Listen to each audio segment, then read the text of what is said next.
Begitu sampai di Kerawang, Prabu Siliwangi menyampaikan niat dan maksudnya untuk melamar seorang putri cantik, santri daripada Maulana Hasanuddin bin Yusuf Ja'far Shadiq yang bernama Nyai Mas Ratu Subang Larang ini, menyampaikan dengan mengetok bilik, dengan mengetok pondok Nyai Mas Ratu Subang Larang.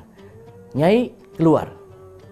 Nyai Mas Ratu Subang Larang sebagai wanita solehah keluar dan bertanya, "Anda siapa?" Prabu Siliwangi menjawab, "Saya adalah Prabu Siliwangi, Raja Pajajaran." "Perlu apa engkau datang kemari, wahai Prabu?" Prabu Siliwangi menjawab, "Aku perlunya kemari untuk melamar engkau. Akan aku jadikan sebagai permaisuri di dalam kerajaan Pajajaran. Mau tidak mau, kamu harus mau." Sebagai wanita yang solehah, Nyai Mas Ratu Subang Larang menjawab dengan kalimat, "Kakang Prabu, jikalau engkau memang ingin meminang aku, jikalau engkau ingin menjadikan aku sebagai permaisuri di kerajaan Pajajaran, boleh saja. Saya hanya seorang wanita. Siapapun yang melamar saya, pasti akan saya turuti. Saya mau. Tapi saya punya permintaan. Satu permintaan yang harus kamu turuti." Prabu Siliwangi berkata, "Apa yang kau minta, wahai putri yang cantik?" Nyai Mas Ratu Subang Larang berkata, "Aku hanya meminta satu daripada kamu." Prabu Siliwangi menimpali lagi, "Apa yang kau minta? Apakah kau minta emas? Tidak. Kau minta intan? Tidak. Permata? Tidak. Lalu apa yang kau minta?" "Aku hanya minta syarat. Sebagai mas kawin engkau menikah denganku. Aku hanya minta syarat engkau mengabulkan permintaanku. Aku minta engkau membawakan sebuah kalung." "Kalung apa, Nyai?" "Kalungnya itu aku minta kalung lintang kerti berjajar 100. Mendengar kalung lintang kerti berjajar 100, maka Prabu Siliwangi menganggap ini permintaan yang sangat sulit. Karena kalung lintang kerti berjajar 100 tidak ada di tanah ini. Maka Prabu Siliwangi kembali ke Pajajaran dengan membaca Hong. Begitu sampai di Pajajaran, Prabu Siliwangi bertanya kepada penasehat-penasehatnya, "Di mana dan siapakah yang punya kalung lintang kerti berjajar 100 ini?" Ada salah satu penasihat yang menjawab bahwa kalung lintang kerti berjajar 100 ini adanya di tanah Arab.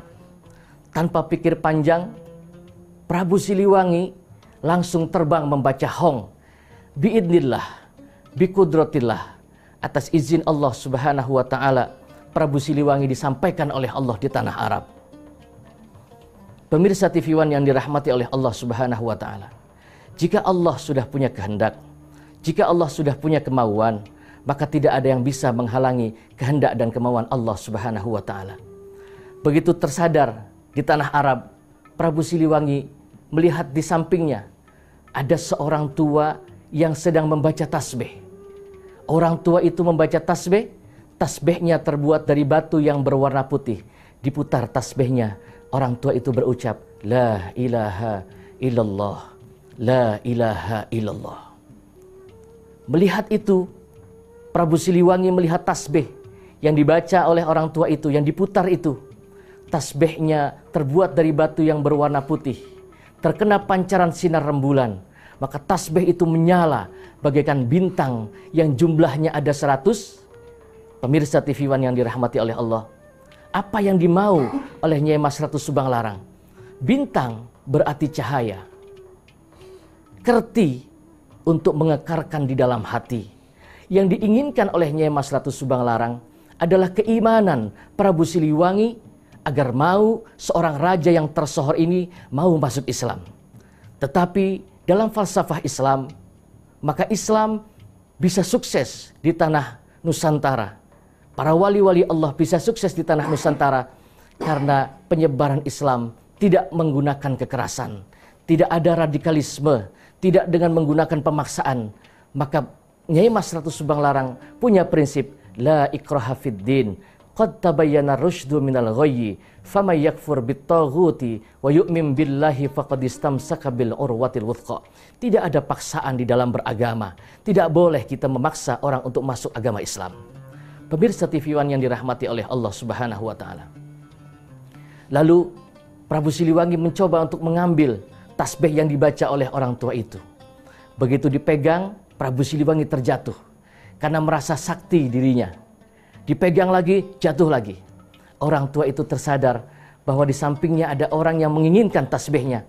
Lalu berkata, "Wahai orang yang ada di sampingku, siapakah engkau?" Prabu Siliwangi berkata, "Aku adalah Prabu Siliwangi, raja dari kerajaan Pajajaran. Perlu kamu apa datang ke sini?" Prabu Siliwangi menjawab, "Perlu saya datang kemari untuk mengambil itu, kalung bintang kerti yang berjajar 100. Bolehkah aku mengambil itu?" Orang tua tadi menjawab, "Kamu manusia bangsa apa? Dan kamu orang manusia beragama apa?" Prabu Siliwangi menjawab, "Aku manusia beragama Buddha." "Oh, orang Buddha tidak boleh pegang ini." Maka Prabu Siliwangi bermohon kepada orang tua itu, "Aku mohon agar engkau menyerahkan kalung lintang kerti berjajar 100 itu, agar aku bisa melamar Nyai Mas Ratu Subanglarang, akan aku jadikan sebagai permaisuri di dalam kerajaan Pajajaran." Orang tua tadi menjawab, "Boleh. Kau boleh memiliki kalung ini. Kau boleh memiliki tasbih subhan ini. Tapi ada syarat yang harus kamu lakukan." Prabu Siliwangi menantang. "Syarat apa yang harus aku lakukan agar aku mendapatkan kalung lintang kerti berjajar 100 itu?"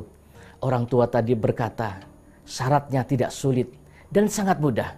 "Oke, jika demikian aku mau syaratnya." "Baik, jika kau mau wahai Prabu Siliwangi, maka mari mendekat." Prabu Siliwangi mendekat.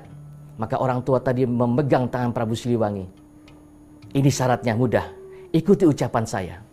Orang tua tadi berucap, "Asyhadu an la ilaha illallah wa asyhadu anna Muhammadar Rasulullah."